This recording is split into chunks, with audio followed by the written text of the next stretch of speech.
Sempre que há uma crise institucional no Brasil ou o presidente da República de plantão atinge baixos índices de popularidade, alguém tira da cartola a ideia de mudar o sistema de governo.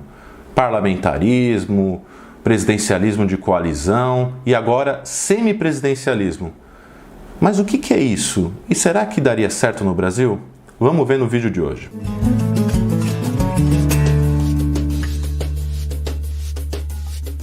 Oi pessoal, muito obrigado pela audiência de vocês, muito obrigado a quem já é inscrito no canal e é um pedido que eu sempre faço, se você não conhece o canal, seja bem-vindo e compartilhe com seus amigos que também não conhecem o canal. No momento atual do Brasil, nós estamos vivendo uma crise institucional.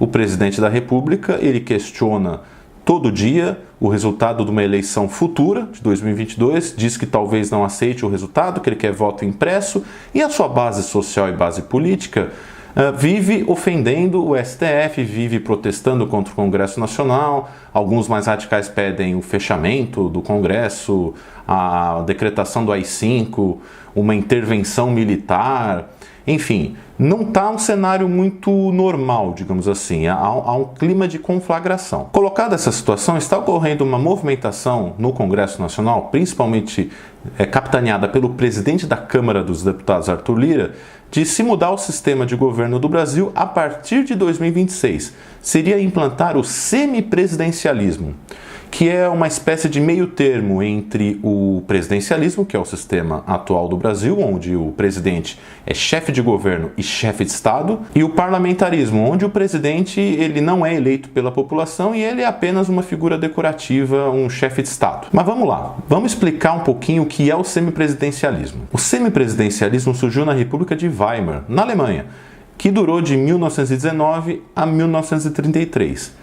A República de Weimar foi derrubada com a ascensão de um cara chamado Adolf Hitler à chancelaria da Alemanha nesse ano de 1933. No semipresidencialismo, o presidente da República continua sendo eleito pelo povo em votação direta, só que ele é o chefe de Estado, ele não é o chefe de governo. O que o chefe de Estado faz? Ele representa simbolicamente o país, a unidade do país, a soberania do país. Mas, diferente do parlamentarismo puro, o presidente, no semipresidencialismo, ele nomeia um primeiro-ministro e o gabinete, ou seja, o restante do ministério, que se submete ao parlamento. Ou seja, quem é o chefe de governo, que é que comanda os ministérios, o dia a dia, é o primeiro-ministro, e esse primeiro-ministro tem a obrigação de prestar contas ao parlamento. O que acontece? No semipresidencialismo, o presidente da República nomeia esse gabinete, só que ele não pode demitir esse gabinete nem o primeiro-ministro. E dependendo do país, por exemplo, o semipresidencialismo é usado em alguns países, os dois maiores destaques são Portugal e França. Nesses países, o presidente da República, além de ser chefe de Estado, ele também tem alguma função, como por exemplo, liderar as forças armadas, ou ter alguma influência, ter algum arbítrio ali, definir alguma questão.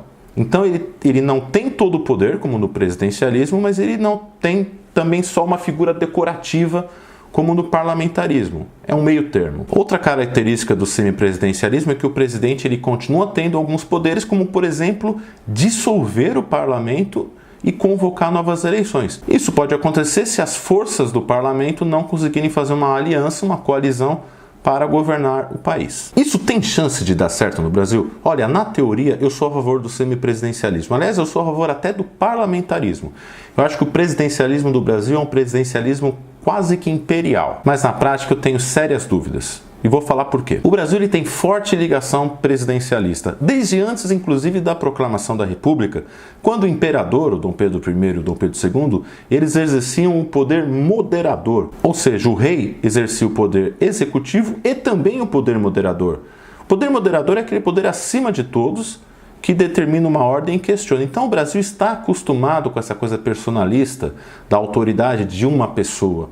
E o presidencialismo, em 1889, ele manteve esse poder centralizado em uma pessoa, numa figura do presidente da República. Mas nós tivemos duas experiências parlamentaristas no Brasil. A partir de 1847, no segundo reinado, nós tivemos a monarquia parlamentarista, só que era um parlamentarismo às avessas, como ficou conhecido pela história.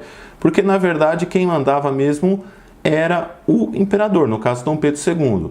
Então, se alguma coisa não saía conforme ele pedia, ele simplesmente mandava todo mundo embora, dissolvia o parlamento e continuava reinando. Ele exercia o poder moderador. E depois, já na República, nós tivemos o parlamentarismo por 2 anos. Foi a solução encontrada pela elite política e pelos militares para garantir a posse do João Goulart, então vice-presidente da República, após a renúncia do Jânio Quadros em agosto de 61. O Brasil teve 3 primeiros ministros nesse período de 2 anos. Mas não deu certo também. Tanto não deu certo que um referendo em 1963 sobre a manutenção do parlamentarismo ou não foi rejeitado por 75% da população que queriam a volta ao presidencialismo. Na Constituição de 1988 foi colocado um dispositivo transitório que definia que em algum momento teria que fazer um plebiscito sobre o sistema de governo. Pois bem, esse plebiscito foi feito em 1993 e o resultado foi acachapante. Quase 70% do povo brasileiro optou pelo presidencialismo no plebiscito. O parlamentarismo teve ali seus 25%, tirando os votos brancos e nulos. Então o povo brasileiro tem dificuldade com a mudança do sistema de governo. Como eu já disse, ele está acostumado com essa figura centralizadora do presidente da República. E tem uma outra questão. Parlamentarismo ou semipresidencialismo, governo de coalizão, de primeiro-ministro, essas coisas, dá certo em países que têm poucos partidos políticos. Por que eu estou falando isso? Porque já pensou se o Brasil está com mais de 30 partidos políticos, então você elege um primeiro-ministro e aí a aliança não dá certo, esses partidos que davam sustentação não dão mais sustentação, e aí você aplica, que é uma característica do parlamentarismo e do semipresidencialismo, um voto de censura, uma moção de censura, e o governo cai.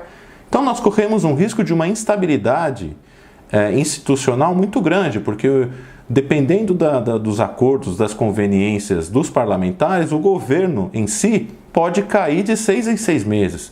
O que não acontece nos países parlamentaristas e semipresidencialistas, que você tem ali um número de 5, 6, 7 partidos, que aí você faz uma aliança sólida de propósitos. Esses partidos eles são bem definidos no espectro político, de direita, centro, tem o partido de esquerda, o partido verde, o partido socialista. Então fica mais fácil. Agora no Brasil, com mais de 30 partidos, é uma instabilidade em si. Fora que não é tão simples você mudar o sistema de governo. Você tem que fazer uma PEC, que é uma proposta de emenda à Constituição. Essa PEC tem que ser aprovada por 2/3 do Senado e 2/3 da Câmara, ir para a sanção presidencial.